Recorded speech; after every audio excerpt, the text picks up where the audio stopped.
Channel کو subscribe کرنا نہ بھولیے گا۔ بسم اللہ الرحمن الرحیم۔ السلام علیکم ورحمۃ اللہ وبرکاتہ۔ عنایت تجوید القرآن میں آپ کا خیر مقدم ہے۔ آج ہم پڑھیں گے نون ساکن اور تنوین کا دوسرا قاعدہ، اظہار یعنی ظاہر کرنا۔ حروف حلقی 6 ہیں: حمزہ، ہا، عین، حا، غین، قاف۔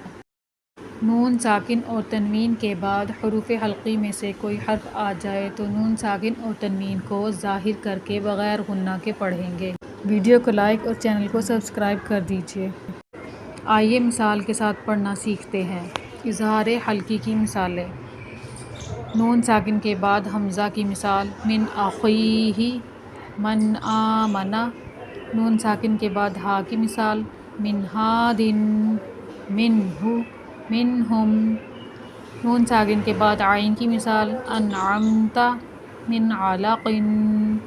نون ساکن کے بعد حا کی مثال من حرم، وانحر۔ نون ساکن کے بعد غین کی مثال من غاب، من غیرکم۔ نون ساکن کے بعد خا کی مثال لمن خشی، من خوف۔ آپ نے دیکھا کہ میں نے کسی بھی نون کے اوپر غنہ نہیں کیا بلکہ سارے نون کو ظاہر کر کے بغیر غنہ کے پڑھا ہے۔ اب تنوین کے بعد حروف حلقی کی مثال: غثاء احوا۔ حمزہ کے بعد تنوین کے بعد حمزہ کی مثال غثاء احوا، من عین آنیۃ۔ تنوین کے بعد ہا کی مثال جرف ہار، وَلِكُلِّ قَوْمٍ ہاد۔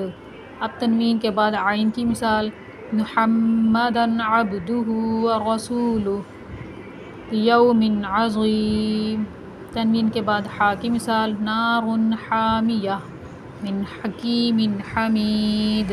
اب تنوین کے بعد غین کی مثال اجر غیر رب غفور۔ اب تنوین کے بعد خا کی مثال نخل خاویہ، شیء خلقہ۔